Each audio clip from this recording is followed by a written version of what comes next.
l'honneur de recevoir Madame Émilie Thiaw, qui nous parlera non seulement de son engagement au sein de la paroisse Saint-Pierre des Baobabs, mais également de ses expériences à Saint-Augustin. Madame Émilie, bonjour. Bonjour. Alors, pouvez-vous nous dire qui est Madame Émilie? Alors, je m'appelle Émilie Thiaw. Je suis paroissienne de Saint-Pierre de Baobab. Et j'ai eu à échelonner les différentes formations que m'a offert ma paroisse, notamment en allant du mouvement CVAV au mouvement guidisme. Après le guidisme, j'ai fait la petite chorale Kizito. Et après la chorale Kizito, j'ai eu à faire ma communauté ecclésiale de base, où j'ai eu à faire différentes fonctions. Et aujourd'hui, je suis membre de la commission liturgique de la paroisse. Voilà, je suis entrepreneur de formation. J'évolue dans l'événementiel, dans la restauration et dans le nettoyage. Madame Émilie, ça fait un moment que vous êtes inscrite au centre Saint-Augustin, où vous suivez une formation en théologie. Alors, qu'est-ce qui vous a motivé concrètement pour aller à Saint-Augustin? Alors, il y avait une certaine soif de mieux connaître la Bible, la parole de Dieu. Et je cherchais, je ne trouvais pas. Et un jour, je suis allée à l'église le samedi soir. Et durant les annonces, le prêtre a fait l'annonce que Saint-Augustin ouvrait ses portes pour les laïcs qui voulaient venir se former.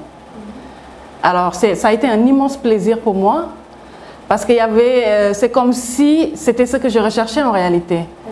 Et c'est ce qui m'a motivée à aller à Saint-Augustin et démarrer une formation qui a duré 3 ans. Madame Émilie, aujourd'hui, l'Église offre la possibilité de se former en théologie. Pouvez-vous nous dire quelle est l'utilité de cet enseignement dans votre vie courante?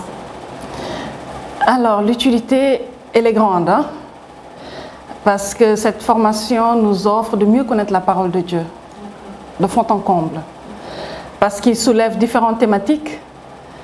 Je vais en citer quelques-uns, comme la mariologie, la pneumatologie, l'introduction à la Bible, les sacrements et plein d'autres thématiques. Madame Émilie, pouvez-vous nous dire quelles sont les valeurs qui vous ont été inculquées par vos formateurs? Alors, le respect du prochain, la charité, le partage, le don de soi et les vertus théologales. Nous sommes à une ère où plusieurs chrétiens catholiques sont détournés généralement du fait de la présence des églises de réveil. Alors, le manque de formation théologique peut être à l'origine de tous ces manquements. Cela peut être une cause, mais pas seulement. Voilà, donc il faudrait que les chrétiens catholiques connaissent et aient un cheminement avec Dieu, un cheminement personnel déjà, parce que c'est important. Et après, avoir une formation solide. C'est vrai qu'on a fait la catéchèse, mais ça reste beaucoup à approfondir. Donc c'est important que cette formation que nous offre Saint-Augustin, qui ouvre ses portes pour tous les laïcs, que les catholiques puissent saisir cela et aller se former. Et ce n'est que bénéfique en réalité, ce n'est que bénéfique. Madame Émilie, dans nos investigations, on a pu constater qu'on vous appelle Tata Émilie, la théologienne. Vous arrive-t-il souvent de partager vos connaissances? Si oui, de quelle manière? Alors, cette appellation est donnée par des frères et sœurs de la commission liturgique, parce qu'ils ont appris que je faisais de la théologie quand je suis rentrée dans cette commission. Mais comme nous avons reçu pratiquement gratuitement, il est bon aussi de donner gratuitement.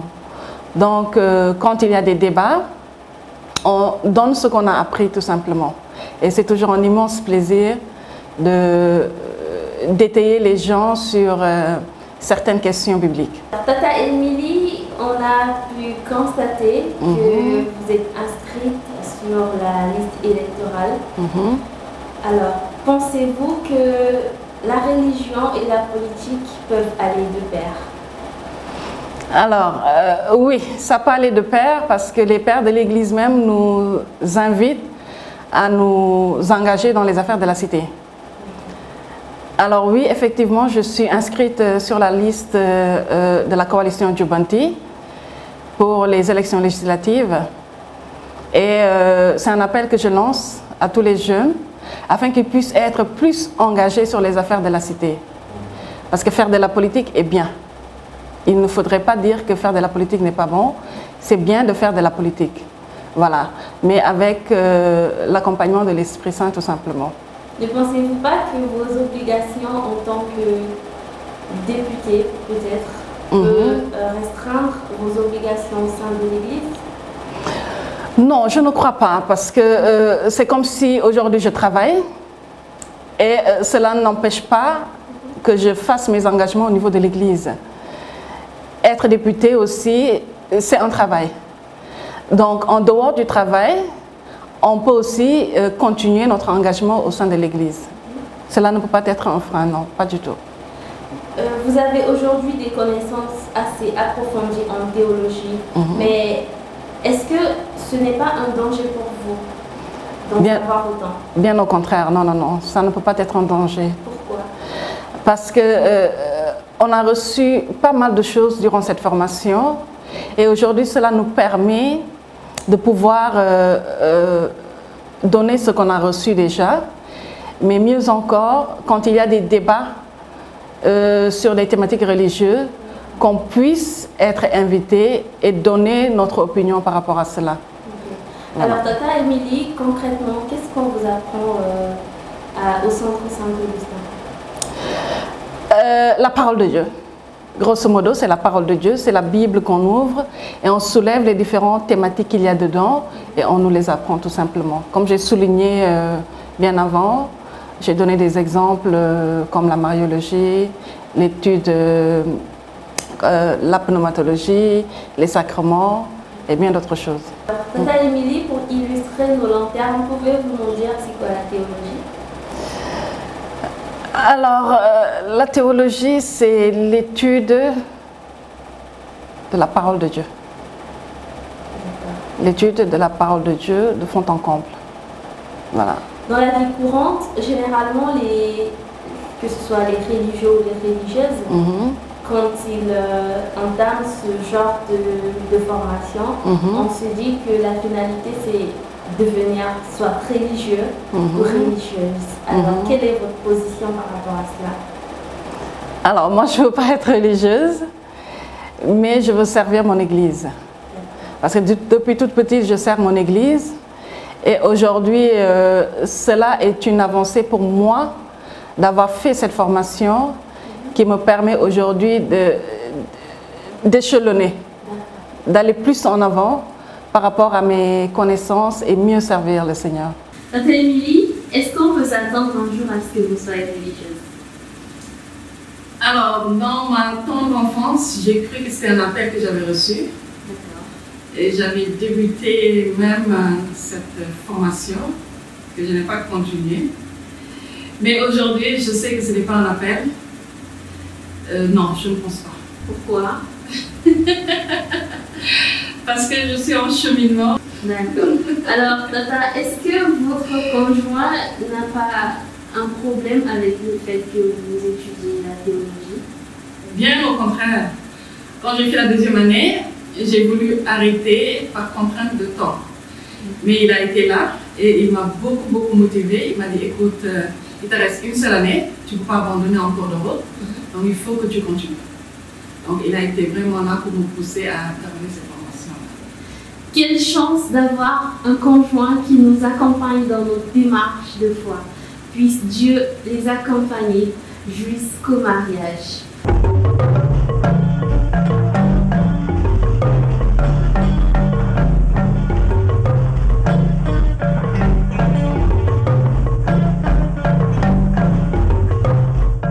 Tata, pour les fidèles qui n'ont pas faire les cours de théologie, que ce soit au centre Saint-Augustin ou dans d'autres centres. Alors, est-ce que vous avez des conseils à partager? Alors, c'est un appel que je vais leur lancer parce qu'actuellement, les inscriptions sont en cours au niveau du centre Saint-Augustin. Donc, d'aller s'inscrire. Il ne faut pas qu'ils hésitent. La formation n'est pas dure. Les heures sont très flexibles. Donc, allez vous inscrire. Allez apprendre la parole de Dieu. Voilà. Nous avons pu constater que vous êtes très engagé au niveau de la paroisse, dans le groupe des lecteurs. Alors, en tant que paroissienne et en tant qu'étudiante au centre Saint-Augustin, quels conseils lancez-vous aux jeunes qui veulent entreprendre cette démarche ou alors qui ont un peu peur et qui sont réticents par rapport à cela? Alors, tout chrétien catholique doit savoir s'engager dans sa paroisse. Parce qu'il y a en réalité différentes formations que nous offre la paroisse pour que nous puissions nous engager. Alors moi, je déplore un peu qu'au niveau de ma paroisse, que je vois que les jeunes ne sont pas aussi engagés que nous à notre époque quand on était plus jeunes. Comme aujourd'hui au niveau de la jeune chorale, quand je vois qu'on n'a pas réellement de choristes, moi ça me fait de la peine. Alors c'est un appel que je lance à tous les jeunes pour qu'ils puissent s'engager dans les différentes entités de la paroisse en réalité. Voilà. Parce que la paroisse nous appartient et c'est nous qui pouvons faire de notre paroisse que ce soit une paroisse qui est réellement vivante. D'accord. Alors Tata Émilie, quel est votre plus grand souhait pour notre paroisse Saint-Pierre-de-Baobab? Que nous soyons un, la main dans la main, avec Christ au devant et que nous puissions aller de l'avant. Généralement, il y a certaines personnes et certains enseignements qui disent qu'on ne doit pas mettre le Christ devant, mais de mettre le Christ en nous. Qu'en dites-vous? Alors, c'est des problèmes de termes, je pense, tout simplement. Christ, il est déjà en nous et nous le portons. Mais ce n'est pas aussi mal qu'il soit devant nous comme derrière nous, parce que c'est signe de protection, signe qu'il est en réalité tout autour de nous. Parce que quand il est en nous, il est autour de nous tout simplement. Je pense que c'est des manipulations de termes. Voilà. Alors, avez-vous un dernier mot? Alors, merci déjà à vous. J'ai été surprise quand vous m'avez interpellée. Un grand merci déjà de m'avoir permis de prendre la parole. Et je renouvelle mes vœux pour ma paroisse, que j'aime beaucoup. Que les jeunes puissent s'engager davantage, encore une fois. Qu'ils s'engagent davantage dans les différentes entités. Et il y en a beaucoup. Servir le Seigneur, ça devrait être un parcours de chaque jour en réalité. Merci beaucoup. Merci à vous, Tata. Merci à vous. Chers internautes, n'ayons pas peur de suivre des cours bibliques, à l'exemple de Tata Émilie, qui vont nous permettre d'exceller dans notre démarche de foi.